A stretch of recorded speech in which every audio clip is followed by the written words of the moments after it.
Nahihirapan ka bang i-brush ang inyong swimming pool? Lalo-lalo na yung sa wall? Sa video natin ngayon, ituturo ko sa inyo kung paano ang tamang pagbabrush. At kung bago ka pa lang sa channel na ito, please consider subscribing to this channel. Pakipindot na rin yung bell button para ma-notify kayo sa mga darating pa nating mga videos.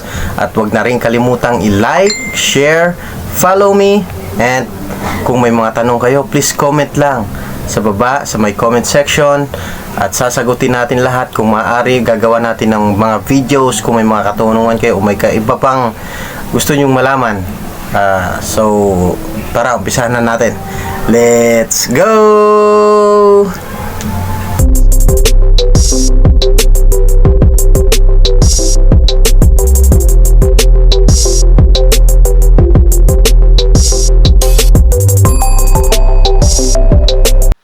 Hello mga ka-swimming pool, eto na naman tayo. Magtuturo ng panibagong video, panibagong kalaman para mas ma-improve yung paglilinis nyo o pag-maintain ng inyong swimming pool. Sa ngayon, ituturo ko sa inyo yung paano mag-brush ng gilid o wall ng inyong swimming pool at pati na rin sa flooring. Para hindi kayo mahirapan sa pagbabrush, lalo na sa wall, ang gawin nyo ay hatiin nyo yung wall sa taas tsaka sa baba. Pag ako nag-brush, ang ginagawa ko, inuuna ko yung kalahati sa baba bago sa isang way yon. Tapos pagbalik sa taas naman, ayan, kung makikita niyo, yan, sa ilalim muna, yan, sa ilalim, hindi ko inaabot hanggang sa taas, hinahati kalahati lang yan, yan. Tapos ngayon pagbalik ko naman yun sa taas na part naman para mas madali. Kasi kung ididiretso mo yan mula sa taas hanggang, tutuwad-tuwad ka na dyan, baka mahulog ka pa. Lagi niyong tatandaan na dapat yung brush niyo is laging nakalapat dun sa wall o dun sa tiles para mas makuskus nyo talaga yung mga dumi o lumot na dumidikit dun sa wall. Para magawa ito, ang paghawak nyo sa telescopic handle, yung isang kamay nyo nakataas, yung isa ay nasa baba, nakahawak. Ngayon, ang nasa taas na kamay, yung patulak dapat yon, ang nasa baba naman ay pahatak. Pag ganun ang ginawa nyo, ang laging nakadikit yung brush natin dun sa tiles at sa wall. Ganun lang po, kasimple. Ngayon naman, ibabrush natin yung floor. Ang pagbabrush naman ng floor o yung sahig ng swimming pool, parang nagba-vacuum ka lang. Lahat ng sahig ay dapat madaanan mo. Yan. Tulak lang, hatak. Tapos pag tulak yan, lumalapat lang po yung brush niyan pag tinutulak. Ang paghatak niyan ay hindi na po. Nakaangat na po yan. Yan. Baka akalain nyo po ang bilis-bilis kong kumilos. Hindi po, naka-fast forward lang po yung video natin ngayon. Kaya mabagal lang po talaga yan. Sinisigurado kong makuskus ko ng maayos yung mga tiles, lalo na kung may lumot. Ang pagpabrush pala ay ginagawa tuwing pagkatapos paglagay ng chlorine. Unang ginagawa natin is test kit, lip scoop, vacuum, tapos apply ng chlorine.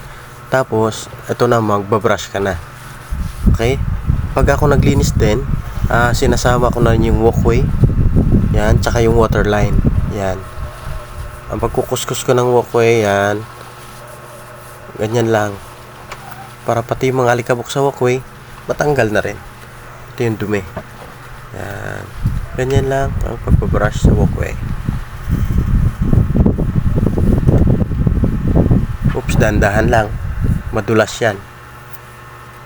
Kung gagawin nyo yan, dandahan, ingat, doble ingat po. Yan. Mabagal lang ako nyan. Mabilis lang yung video natin. Okay, yan, naikot na natin. Pag naikot nyo na, tatanggalin na natin yung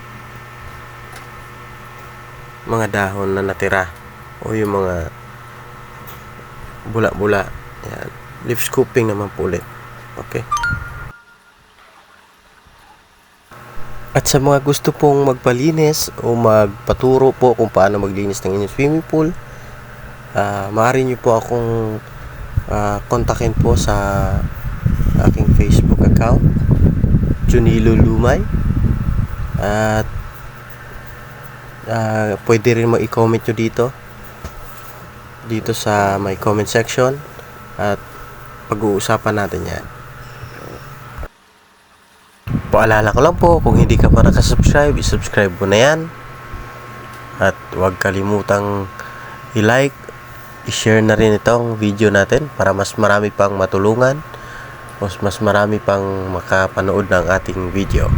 Sige, hanggang sa susunod nating video. Salamat!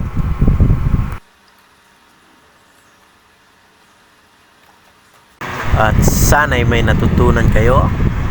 Muli, salamat sa panunood. At kung hindi ka pa nakasubscribe, isubscribe mo na yan. Pakipindot na rin yung bell button.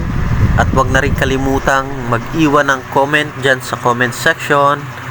At muli, ako'y nagpapasalamat. Hanggang sa susunod nating mga videos. Bye-bye!